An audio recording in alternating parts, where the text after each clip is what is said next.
my friends at Stevivor.com. It's me, Mario. Hee you guys, number one.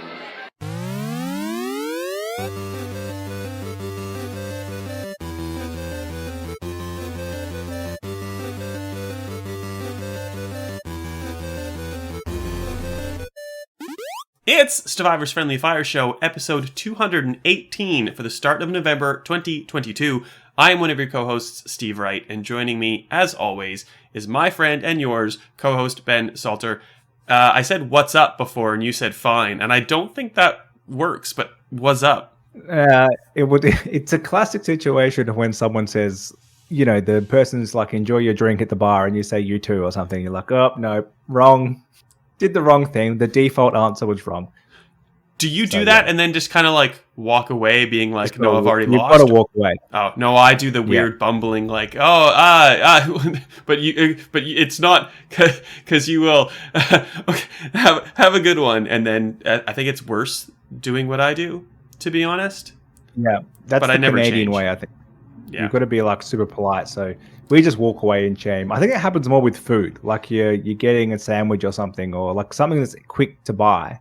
And then you kind of thinking they're just going to say like, have a good day or something, like the standard end to a conversation. And they throw you off with like, enjoy your meal or something.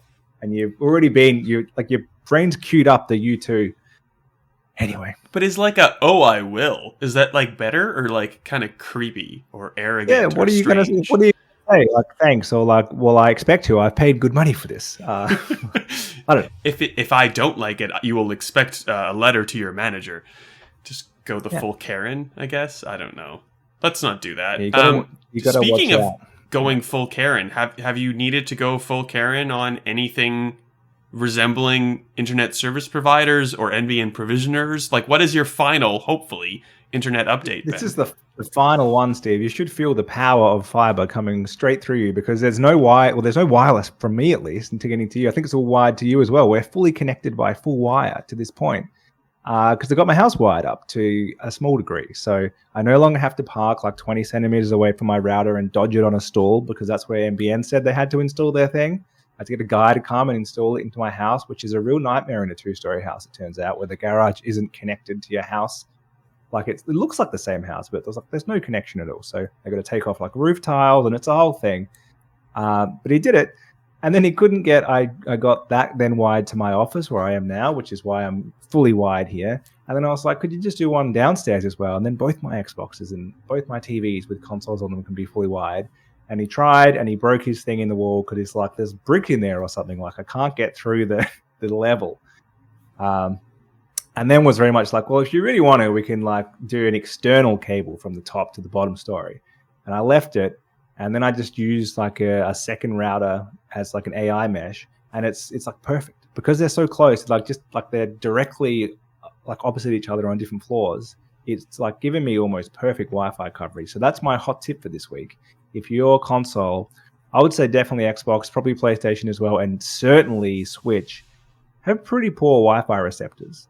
So even if you have like a second, like some type of mesh system, whatever it is, Asus lets you just use any recent-ish router as a second point.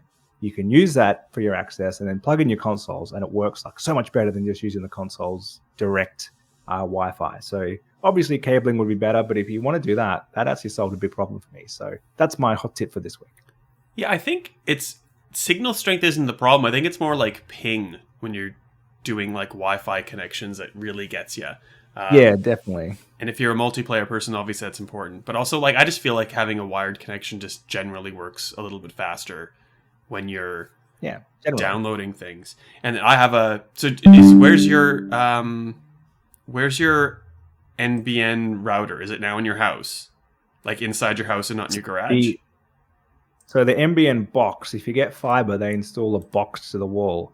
If you get, I don't know what you get. I can't remember what HFC is. If you get fiber to the curb, you get like a little box which isn't connected to the wall that says on it, like, do not take from property. Every house I've ever moved into that's needed that, the previous tenant has taken it with them. And I have to talk to NBN and be like, send me one of those boxes. So you don't get that with fiber. You get one on the wall. That's still in the garage miles away. Yeah. Then there's just a point from there and a point upstairs in the middle of my house, which is where the router now is. Okay. So I get like perfect Wi-Fi. So we have HFC, which is like on a box on the wall, which then connects to the router in the garage, and the router in the garage can't be moved without NBN getting involved. So then that's like in the wall to the router. Anyway, this is getting into too technical of a podcast for a non-fact-based show. But I'm very proud that you finally, like after 3 months or so, have sorted this. Several months. And absolutely, my fiber to the curb was garbage because every multiplayer game I'd play, I was getting decentish speeds. Like I was pretty close to the 100 max you could get, but I was always having like noticeable lag. And I would get in like games like COD gives you a packet burst and packet loss warning, constantly getting it. And turns out like the thing under my house where that's in is like full of just nonsense, and like the copper wire was atrocious. So that's why that was so bad. And that's probably why there were some dodgy episodes of this podcast previously. Muddy copper.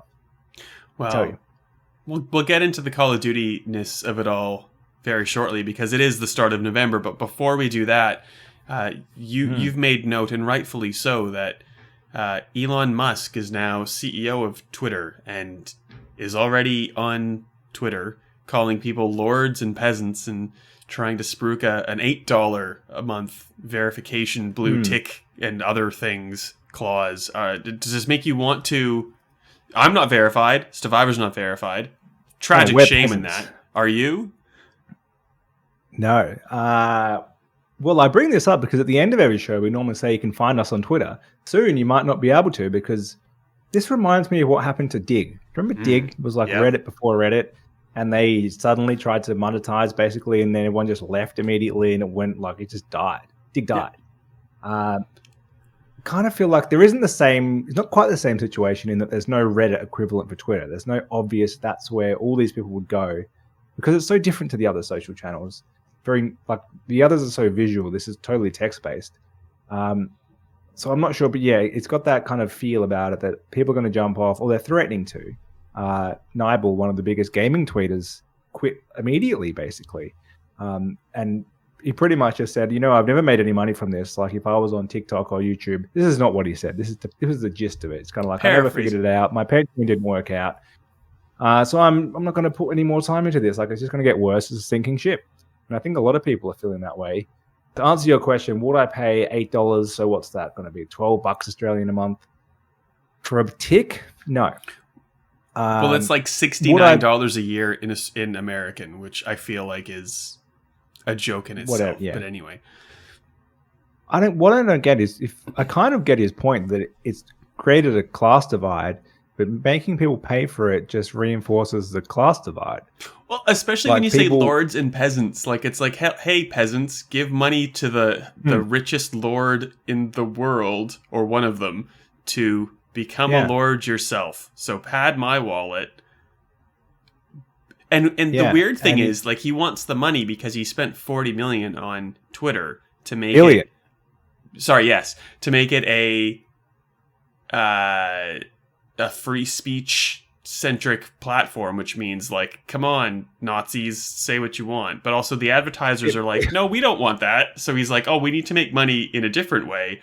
So he's trying to pander to both sides of this weird argument or like situation that don't equate at all.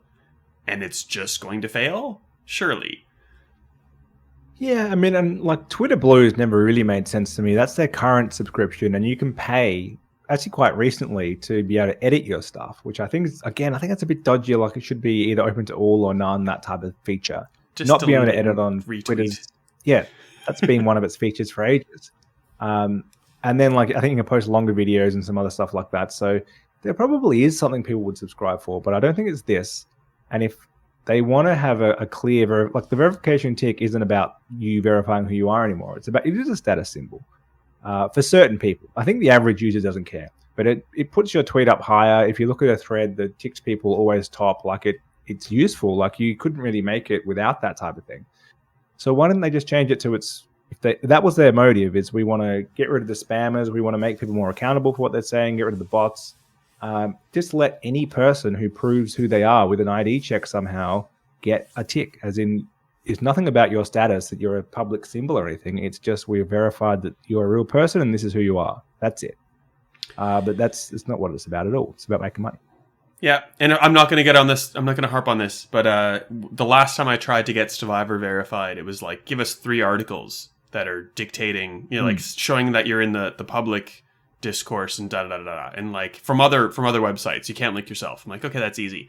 So there was like an IGN article that like just completely took most of our quotes from an interview with Phil Spencer the one time. There was like a GameSpot article that had our breaking news of like the 2K NBA, whichever 2K it was, that was doing like in-game ads and videos.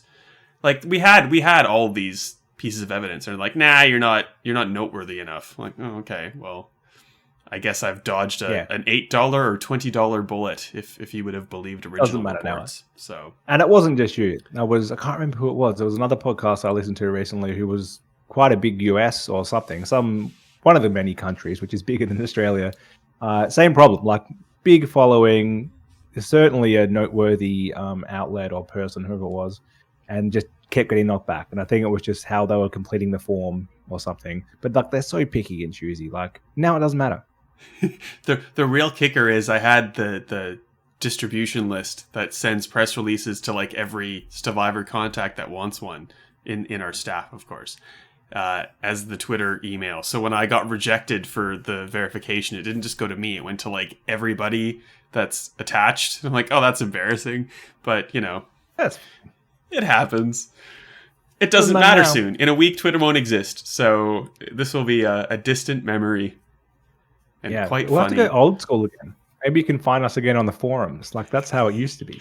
That's where I used to be. So should I make a MySpace account again or something? Should I?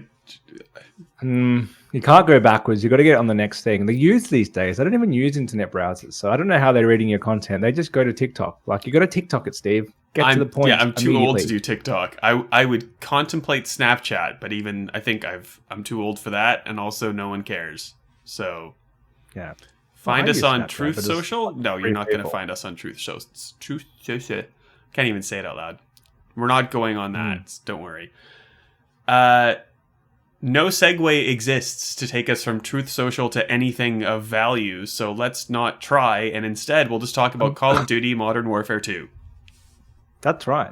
It's a confusing one in that you may have played this game in 2009, and I did have a little cheeky stab at this in the review, in an outbox, so you knew it wasn't part of the review. They've given it exactly the same name, Steve, and that is tricky because as much as we know what's going on, I had a couple people, so 2 people, but that was enough to bring it to my attention. That's a couple people. Saying, that is by definition a couple people. In real life, saying I heard they're remaking Call of Duty Modern Warfare 2. That was one of my favorites back in the day. Like, no, they're not. But I can see why you thought that. You just heard the title.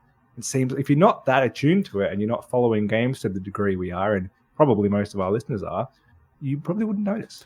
Well, and they're using the names of the people, so it's even more confusing. Soap's back. Price was in the last game. Yes, so that's there. Some of the characters are here. Some of the loose themes are here. Totally different game. Overall, I think it's pretty good. It's got a mixed reception online, but I quite like it. I think you need to look at the campaign and multiplayer kind of separately, but kind of as one, in that they're intertwined, but they did a weird thing this year in that they released the campaign a week early, which I think was a great idea because a lot of people, so many COD developers over the years have told me like no one, and pretty much no one from their player base finishes the campaign, and only a small amount even start it. And I think that improved over the years, but I think giving it some time in the limelight really helped. Yep. It's just good fun. Like the shooting's good. I think what it does well, and it's classic COD. What it tries to do differently in that injecting some stealth sequences and trying to do a few things a little differently to mix up the pacing, and it has like sporadic pacing. It's all over the place. And I like that. Like it's not the clear build up to now just the big action sequence. And of course, no spoilers here. There's a helicopter crash. That's classic Modern Warfare. It's in the rule book that you have to have at least one. But it's not as obvious as previous games, and it's not as kind of like build up to here's the epic firefight and here's the big scale battle. Like they're all in there, but it moves a bit. I think you would have played the first few missions where you're like underwater for a while, and it's a lot slower. And I think a lot of people didn't like that. Like it doesn't flow like some of the other games. But I like that it was a little bit different. But that's also where it loses it a little bit. Well, the takeaway that I have, and I've only played the first 3 missions, is that it's like absolutely gorgeous. And I'm not sure what it looks like on an Xbox One or a PS4, but on a Series X, like even just loading into the very first kind of like prologue-y mission with like the rocks to each side of you in a little narrow kind of passageway. It's so pretty. I'm liking the shooting so far. I don't think I've run into like the no Russian-ness of it all. But in the first mission, where like you do night vision quite a lot of the time, I restarted the campaign because I didn't like what I'd done in terms of, like, let's just say shooting a civilian. I don't know if you know what I'm talking about by trying to be vague about it. Because I was just twitch, like, reflexing. So you go into a room and you kill someone who is aggressive and a soldier. And then there's someone who I just immediately shot because person in my way must be a bad guy. And thought, oh, okay, maybe I could do this differently. Maybe I can hold my weapon up or like try to negotiate or something, like in whatever confines this game has. And I replayed it a second time, and the person that I'm talking about just immediately pulled a handgun from like behind their back and started shooting at me. And I'm like, oh, okay, I guess I just have to kill you. And I'm not sure how I feel about that. I'm not sure how, like, if that extends into the campaign or not, but it kind of had me feeling a little bit weird. But I get like it's a shooting game. Like you just shoot everything. I don't know like how much I actually care in the end. It was just kind of something that I noticed early on. Yeah, it's not a hugely common theme, but it's certainly part of them trying to show that humanity of war, of things like it's not just soldier versus soldier. It's people get caught up in this and people are forced to take sides and that type of thing. So I think that's what they're trying to show there. They did that in the last Modern Warfare as well. And yeah, I think they're intentionally trying to be somewhat confronting. A lot of players probably wouldn't notice that to the degree you did. I think they would kind of just shoot, see person shoot and move on. And yeah, I think they're probably careful about it. But overall, I think it's a good campaign. They kind of get to a point a bit later where they add in things like crafting, which don't really fit. And there's a pretty dodgy vehicle sequence. But it's not used a lot. They kind of jump between these things. Yeah. You probably saw it somewhere. Sorry. This is an especially bad one. Oh, okay. Besides those, a couple of dud missions. Besides that, the rest are really good. The prettiest mission, actually, by far, I just said it was the rocks, but it's actually the one set in Amsterdam because that's the one that everyone showed. It looks like I kind of wish I could just walk around for a little bit there. There's everyone, yelling at you to move on, like get on with the mission. I just want to look around. Also, a strange amount of like VHS players in this game, so many, and the VCR double combos. I've got so many screenshots of them, which I don't have anything to do with. I just took because I thought, isn't that strange for a game called Modern Warfare? There must be an in-joke somewhere. But yeah, overall, I think it's a good campaign. If you like COD campaigns, you'll like this one. If you don't normally play them, it won't change your mind on them. So it's decidedly not a remake of the original Modern Warfare 2 campaign. The thing that I'm just trying to think of like the stuff that happened in it. And there was obviously like the big twists, which we'll refrain from talking about just in case there's anything connected. We're not talking about story. But I recall like dudes with like really heavy armor that would like just walk out on the field and be like a pain to kill. Is stuff like that existing in this new campaign, or is it kind of like in name only? Those exact dudes basically exist, the big heavy armor guys, but in a different way. Like they don't really come out in that big battle sequence anymore. They're more in your slowed down, methodical, you need to dodge them, stealth or whatever it is, style missions. And there's not a great deal of those, and they're the ones that don't really land that well. But that's why they use it. They kind of use them as we need someone who's going to be tough, like one-on-one against you, as opposed to you've just murdered 10 goons, which just went down easy. So, yeah, those archetypal enemies are always in this type of games. Okay. And were you playing on what difficulty were you tackling? Veteran. Always veteran. Every COD I play veteran. The hardest one that I've ever done is Call of Duty 2. Which is you get the full 1,000 gamer score just for finishing that game on veteran, and that's the hardest game I've ever played. That's definitely the hardest achievement I've ever gotten. Because back then, give it a try, Steve. It's back compat. I think I have. It's impossible. Oh. That game it's because it's back when like grenades would just spawn on you, and you would checkpoint like into a hole where you couldn't move anywhere, and there was just no way around it besides like restart the whole mission. This campaign is so much easier than that. And a lot of that is because there's a few paths you can take. Like even in that underwater mission, you can go a few different directions. It's not as linear as those old CODs. A few missions do kind of bring it back to that, but they've purposely tried to make it a bit more open. And I think you kind of feel like this is one segment of a larger battle that you're not seeing. And it maybe feels a little bit less kind of epic moment because of that. But what's there is a lot more fun to play, I think. Something that I noticed in the underwater bit, I think it's level 3, maybe it might be 2, is that you could kind of break line of sight from people, and like eventually they would just not be able to just, you know how like in some of the shooters people will just shoot at you from like across the entire map because they saw you once and they'll just like beeline for you forever. I feel like that's been addressed a little bit more than in past Call of Duty games.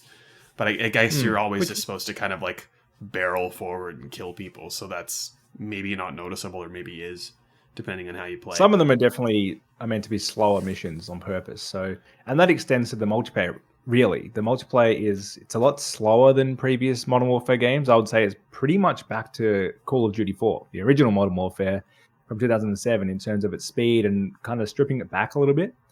So speed in terms of like player speed, or like time to kill speed, or both? Both. Okay. So because Vanguard was insane. You'll spawn and die in like 2 seconds sometimes, depending on what you're doing. Time to kill Vanguard was a ridiculous game looking back on it, because it was a sequel to Modern Warfare. No, what was it called? Sequel to Call of Duty World War II from 2017. And then Vanguard was also World War II, but it was kind of not like the game that was called World War II was purposely slow, and you'd expect it to be because it's from World War II. This game kind of had those guns and those skins, but it felt like it was more like Advanced Warfare, which is the hoodie I'm wearing right now, with Gorilla spelt wrong on the sleeve. Oh no, double L, single L? How? I instead of a Y. Oh, amateurs. Sorry. But it still fits. We'll forget that it's somewhat linked to Kevin Spacey. Ignore that part. He's not on there at all. It's just you killed him in the end, didn't you? No spoilers though. Yeah. Shit. Yeah, it's fine. You're talking back to time to kill and stuff. Sorry, we're digressing. Yeah. So Vanguard, I think, was way too quick. Didn't really make sense. Didn't feel like a World War II game. It felt like a World War II skin on like a futuristic shooter. So with like bots and tools that were from Modern Warfare era. Sorry, you're talking and I should shut up. No, it's a conversation. Jump in. Definitely slower time to kill. Slower movement in the sense of comparing it to Modern Warfare 1, in the sliding mechanics a bit slower, how you kind of move around just feels a little bit slower. Not drastically, but you need to take your time. You're rewarded for kind of moving around corners a little bit slower than just sprinting around everywhere. If you see an enemy and you take that fraction of a second to kind of line up your shot rather than just shooting straight away like you had to in Vanguard, you're more likely to have success. And so I find it like a very rewarding Call of Duty. It's if you'd stepped away from it and you used to play it, 10 years ago, 15 years ago even, I think you will like this. Nice. If you were really into because you and I were playing co-op, like gun. What was it called? Gun fight. And we would just get slapped. And like I feel like most of that is that what you were just describing, because if you, it's not like you got the jump on someone. You just happen to like have a split second reaction a little bit quicker just to like smash the triggers, or like maybe click on your mouse depending on what you're playing on. And there's not a lot of skill in that. It's just like who's got the faster reaction time. So if there's a little bit of a balance between skill, aiming, and reaction, I'm down for that, because I'm getting older, not younger. I don't know if you've noticed, but yeah. You'll love the skill-based matchmaking, which I don't know why people talk about it so much, because it's in every game. Like, it's going nowhere. It gets all this rage every time a game comes out. In theory, it makes sense. Like, it's not going to go anywhere. You should always be matched with people who are around your skill level. I do get it in that when you finally get good and you move up a skill chain, basically, and then you're bad again, that kind of puts people off, because like you were feeling like you were getting better, and then just when you should get rewarded, you're suddenly bad again. But like, what's the alternative? You don't want to be in a game where you're getting whomped by someone who's just amazing. And you also don't really want to just be playing with plebs all the time. You want to be challenged, but also successful. So I think it is the only way to go about it, really. I don't know why I get so much discussion. Yeah, and I don't envy the people that have to decide how those systems work, because you want to have fun in a game. And I'm sure there are people obviously who cheat in everything with auto aim and quick snap and all this thing.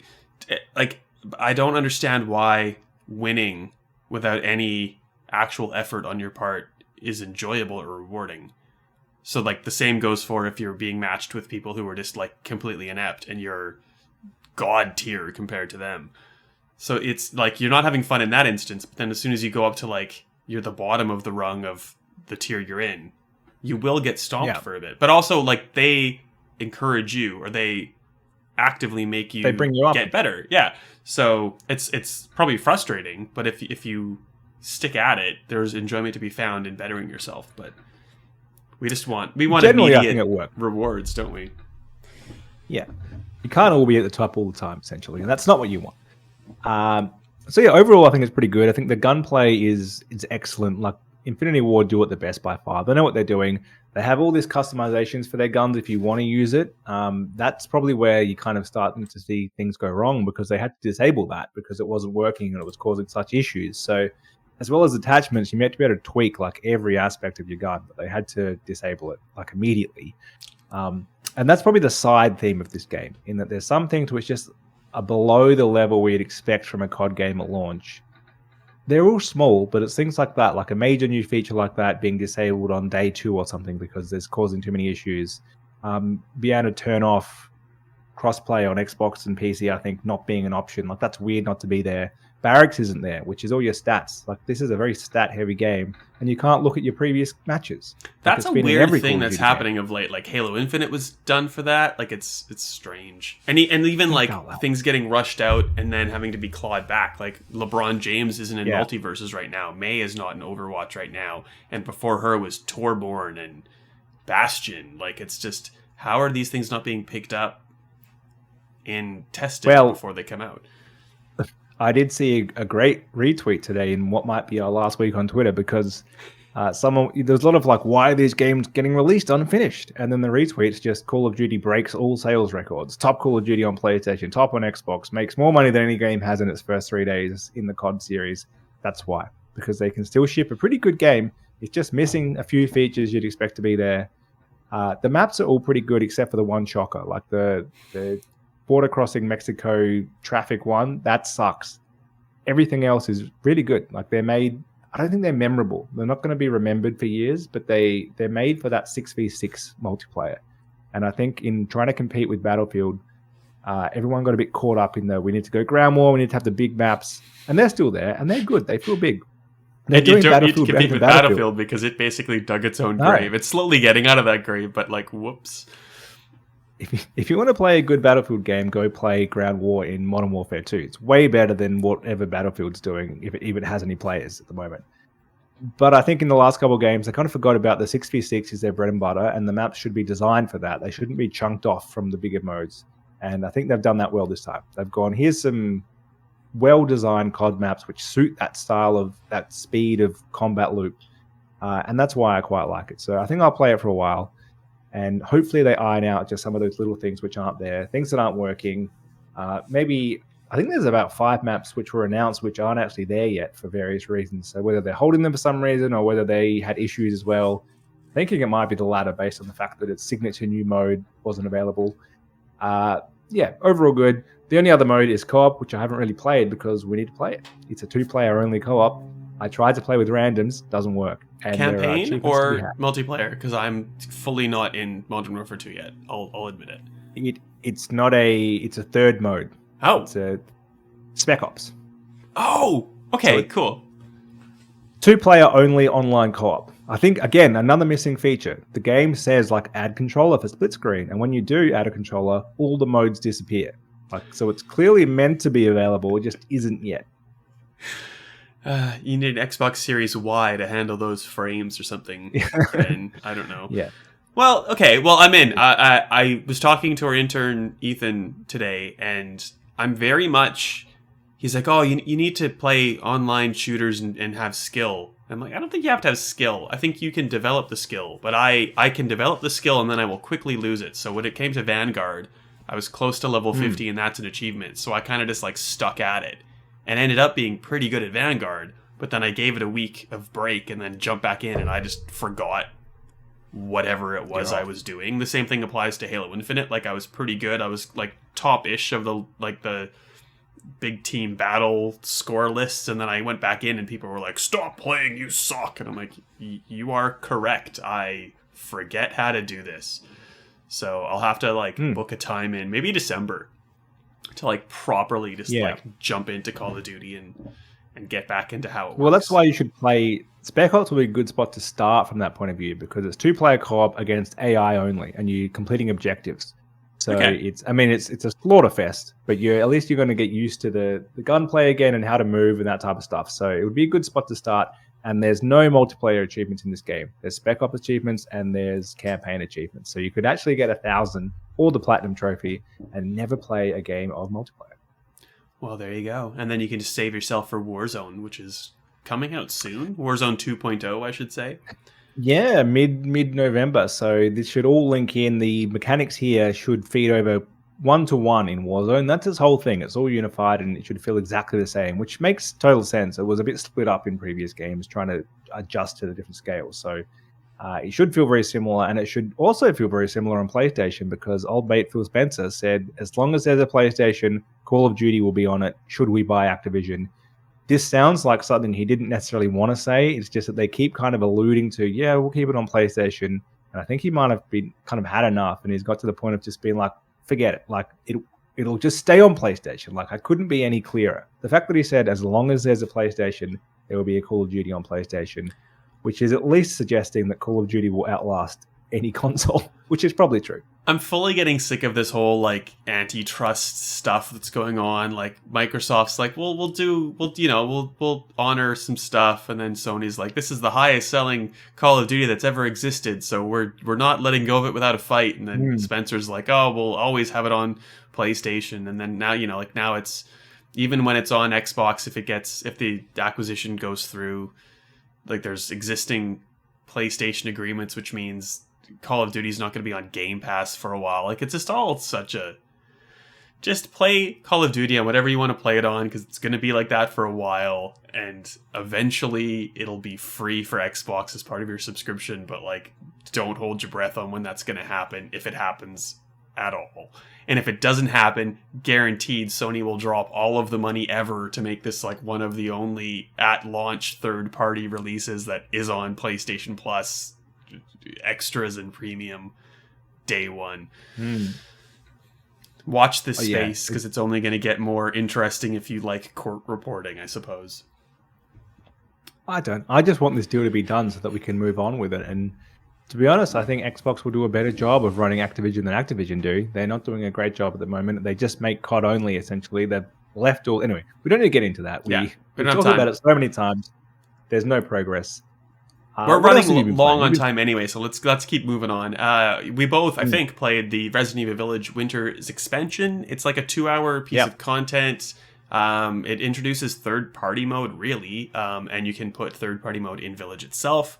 I don't know if you could play in first person with the DLC, but I played in third person because I wanted to anyway.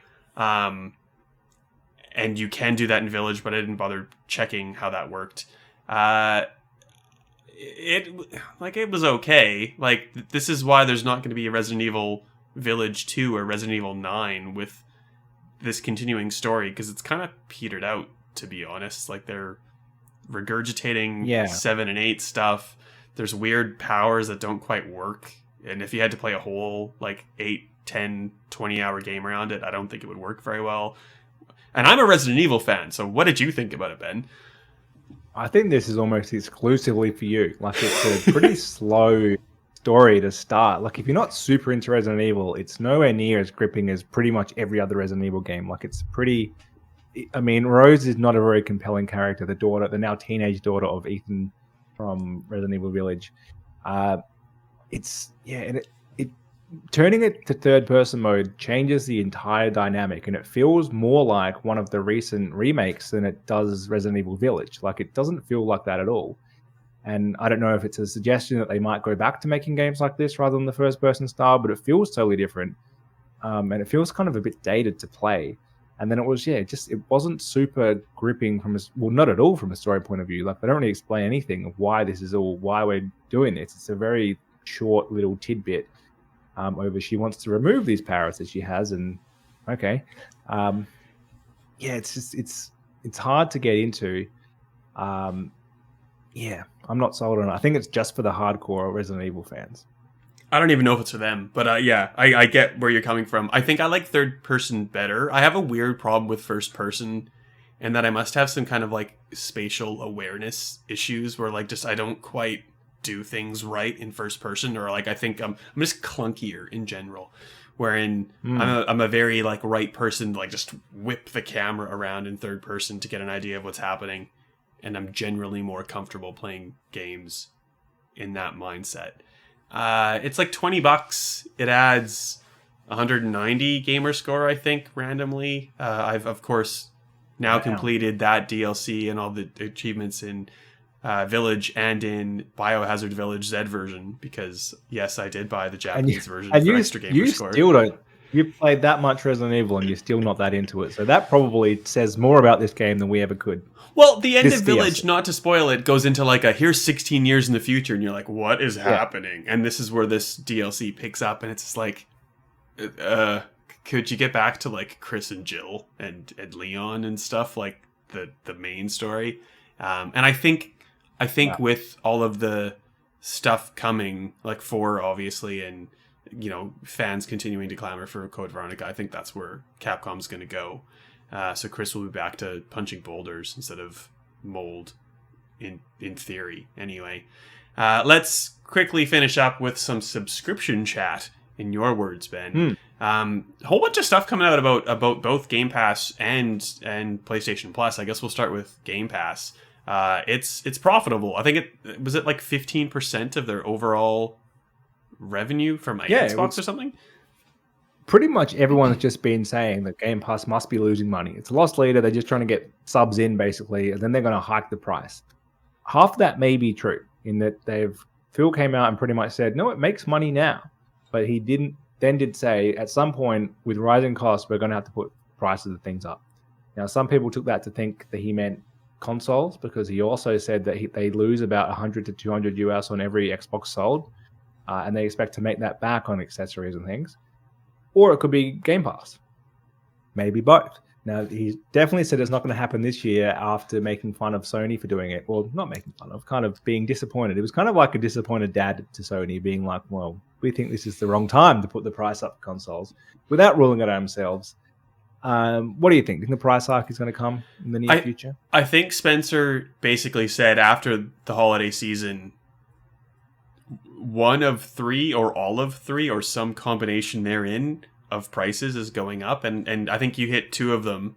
I don't know if you said games, but that could be the other one. So like one, right now games are $60 American, which is, I don't know, $100 here, and they can maybe go up to $70 US, which is akin to like I don't know, in Australia it's weird. It's between like 110 and 125 depending on who we're talking about.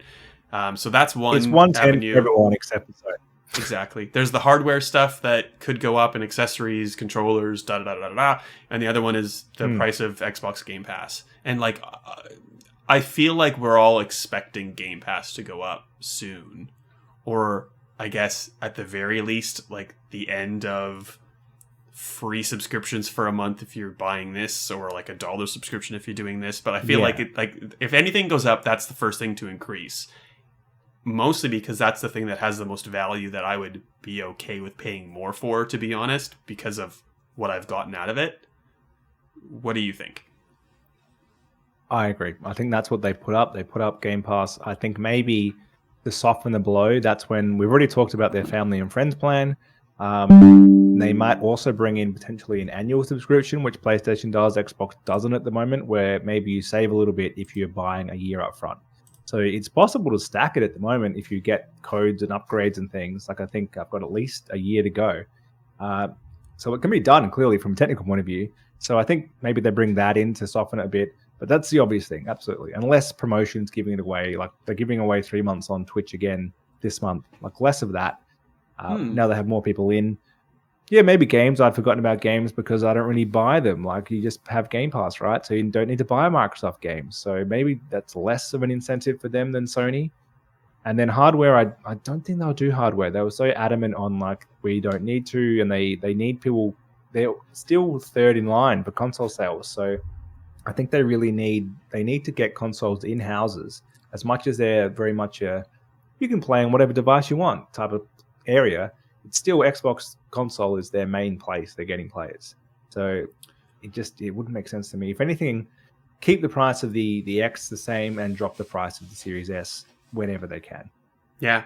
Well, I guess going off what you said about the console, I think Xbox is console, but obviously they're not making a huge push. I guess Sony's probably making more of a huge push into PC than of late. Xbox has always been has been PC for a lot longer. That's where I was trying to get.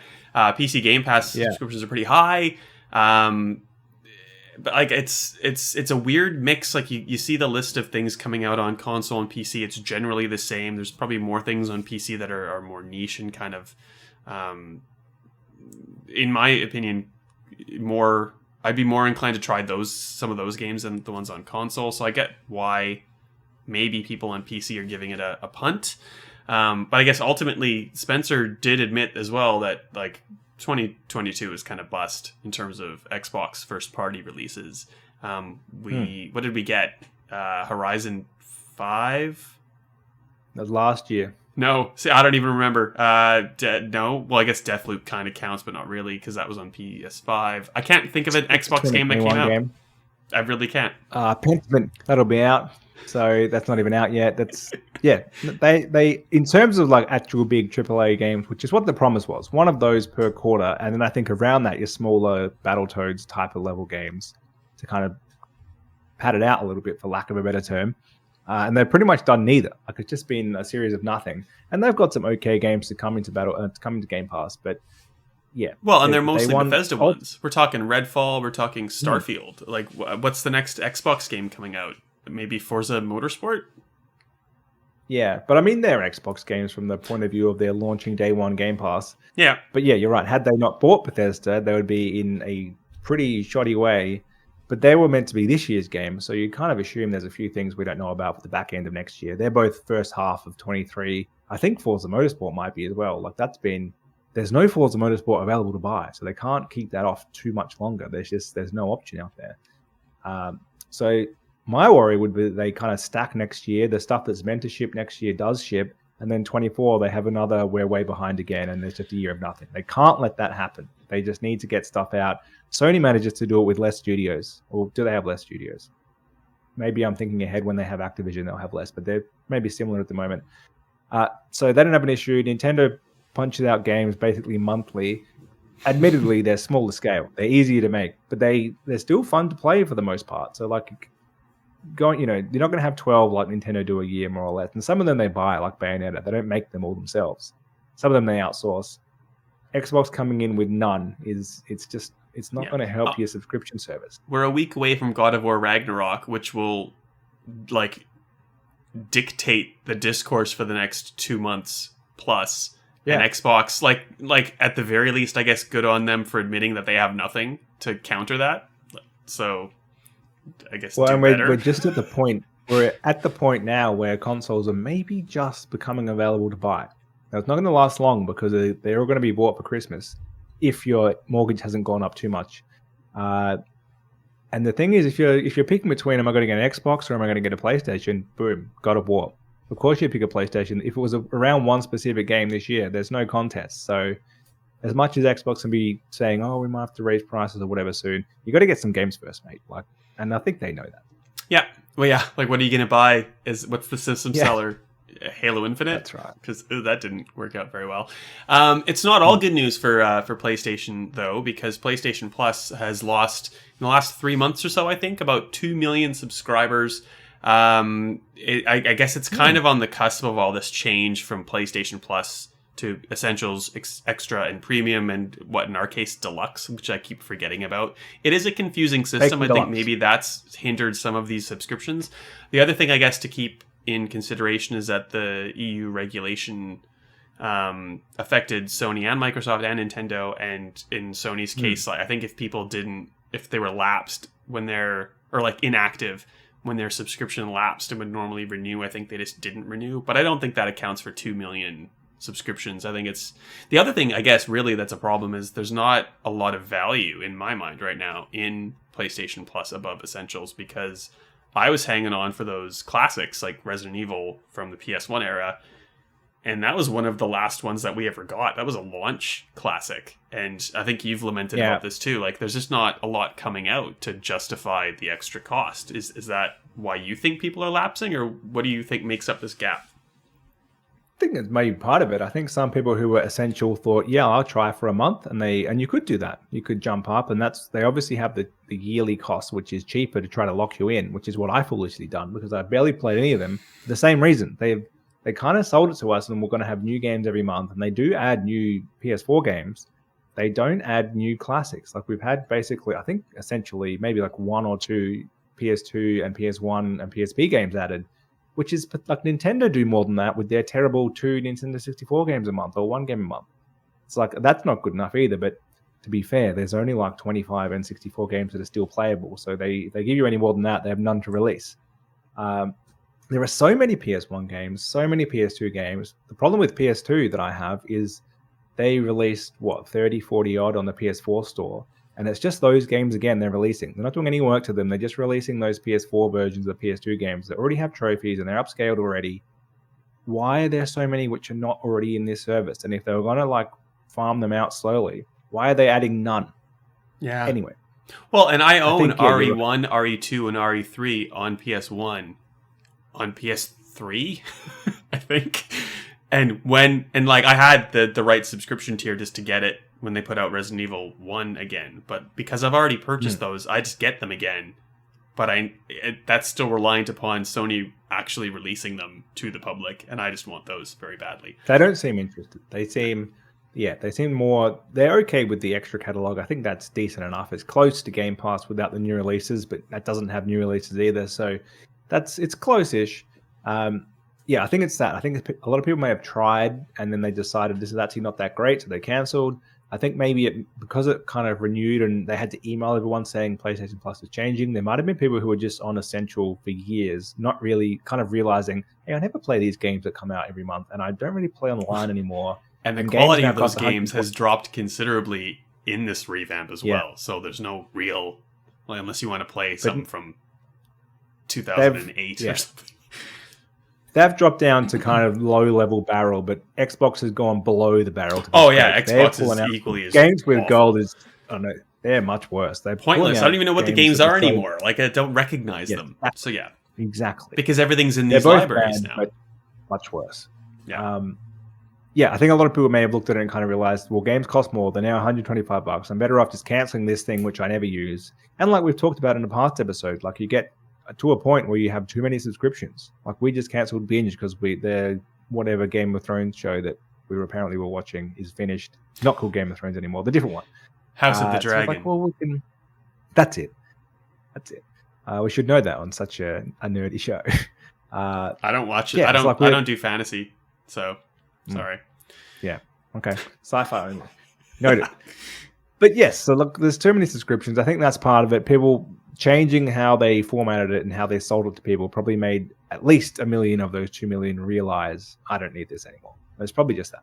Yeah, I think if you want with Xbox, if you want to get the new Halo or the new Forza or the new, well, there's not much else coming out, but if you want those new games, instead of dropping $110, you just pay your subscription.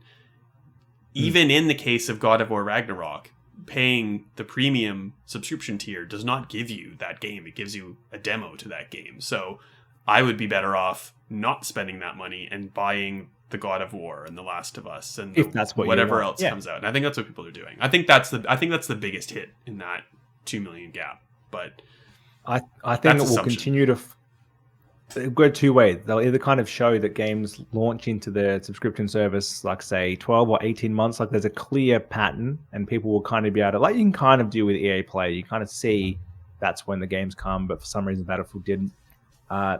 People would then maybe see value in it, knowing like, right, I must have God of War now, so I'll buy that, but I can hold off playing Horizon for 18 months. I'm not as into that much, so I'll just buy one and I'll keep my subscription with the other money, which is about the same cost. If they don't do that, if they take years to put new games in there, if it's like erratic and there's no obvious pattern, like why is something like Ratchet and Clank, which is getting towards 2 years old, that's not in there, or getting towards, it came out this year, last year, whenever it came out. maybe 18 months old. Like, that's not there. There's no clear pattern yet. I think once that's either established or not established, people will either subscribe because of that, or they'll jump off being like, just what you said. I might as well just buy the games I want. Sony doesn't seem to be alarmed by this 2 million gap. They seem like, I think they're a little bit more annoyed that they've only sold 25 million PlayStation 5s because of probably supply chain issues and lack of availability. So they're not worried about the PlayStation Plus thing. They're worried about getting more PS5s on shelves. So clearly people are spending enough money on Plus. People are still buying these first party games day one. Like, Sony's not worried so far. And we could talk about this for another 2 hours, but we're not going to anymore. We have to stop because this is a short fact-based end of the episode. What? Exactly. How do we find you on the internet, Ben Salter? Well, at the moment, I'm Ben_Salter on Twitter with no verification tick, and I won't be buying one at least this week. Maybe you're going to have to buy to be on there at some point. Maybe it'll be subscription only, and then I'll definitely be out. Where do we find you? You're not claiming that on Stevivor's expenses just before you even try to float that. I am currently, I guess, maybe on Twitter at SRightAU and other social media platforms, mostly owned by Meta, which I also really don't like, to be honest. The day that this goes live, I will have my review of the Chant up in the evening because it's still under embargo. I can't tell you anything about it, but go and check it out. My review is well worth a read. And that's it before I say something that I shouldn't. So we will see you next week.